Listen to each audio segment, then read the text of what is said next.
এখানে জনি সিং দাদা থাকে না, ওদের বাসাটা কোন দিকে? গাইস, আমি এখন আপনাদের মাঝে একটা জিনিস শেয়ার করবো। সেটা হচ্ছে, গত কয়েকদিন আগে আমি ঢাকার উদ্দেশ্যে রওনা দিয়েছিলাম। তো তখন আমাকে পুলিশ দাঁড়ানোর জন্য সিগন্যাল দিছিল।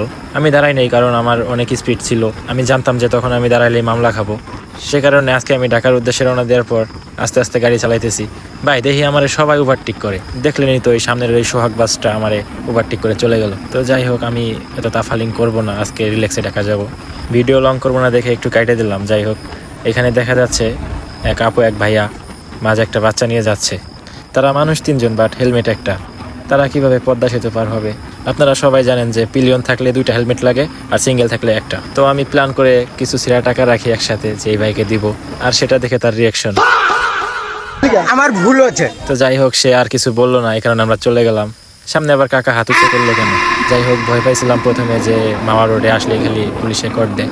আমার সমস্ত কাগজপত্র ঠিক থাকা সত্ত্বেও আমি ভয় পাইতেছি, কারণ আমার গাড়ির লুকিং গ্লাস নেই। তো যাই হোক, প্রত্যেকটা গাড়ির লিমিট দেওয়া থাকে, প্রত্যেকটা রাস্তায় লেখা থাকে সর্বোচ্চ গতিসীমা 80 মানে 80। আর এখানে আপনারা দেখতেছেন প্রত্যেকটা বাস কার আগে কে যাবে এটা নিয়ে চিন্তা ভাবনা করতেছে তারা। বাংলায় একটা প্রবাদ বাক্য আছে যে যেখানে বাঘের ভয় সেখানেই রাত পোহায়। আমার বেলায় তাই হইলো।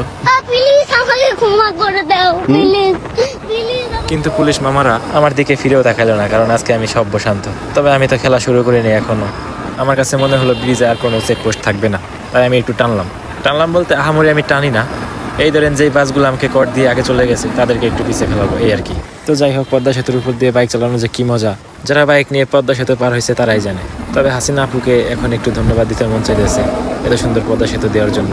তবে আরেকটা কথা শেয়ার করতে চাই আপনাদের মাঝে, আমার এই গাড়িটা 2.5 লাখ টাকার নিচে যত বাইক আছে সব বাইককে কর দেওয়ার জন্য সেরা। জিক্সার, মনোটন বলেন, অ্যাপাচি আরটিআর বলেন, মানে যে গাড়ি বলেন, এটা 135 পর্যন্ত টান ওঠে। এই গাড়ির টপ স্পিড আপনাদের মাঝে দেখাবো না, তার কারণ একটাই, আমার বাসার মানুষ সবাই আমার ভিডিও দেখে। টপ স্পিড দেখাইতে যায় দেখা গেল আমার বাসা থেকেই বের হয়ে যেতে হলো। তাই আমি রিল্যাক্সে যাইতেছি। যারা বলেন যে চায়না গাড়ি ভালো না, হ্যাঁ আমিও বলি যে চায়না গাড়ি ভালো না, কারণ এর পার্টস পাওয়া যায় না কোথাও, একমাত্র শোরুম ব্যতীত। তবে এই গাড়ি আমি লাস্ট 1 বছর ধরে চালাইতেছি, কোনো ট্রাভেল দেয় নাই। তো যাই হোক, আমি সেতু পার হওয়ার পর দেখলাম এক লোক মনের সুখে ঘুমাচ্ছে। আপনি চাইলেও কিন্তু এমন ঘুম দিতে পারবো না। আসলে আপনি ঢাকার ভিতরে ঢুকলেই দেখতে পাবেন যে এক এক মানুষ এক একটা নিয়ে ব্যস্ত। এই বড় ভাই দেখেন কি সুন্দর গাঁজা বানাচ্ছে। হ্যালো, এসিপি প্রতিমা নিয়ে। এই যে হ্যালো বড় ভাই, এখানে জনি সিং দাদা থাকে না, ওদের বাসাটা কোন দিকে?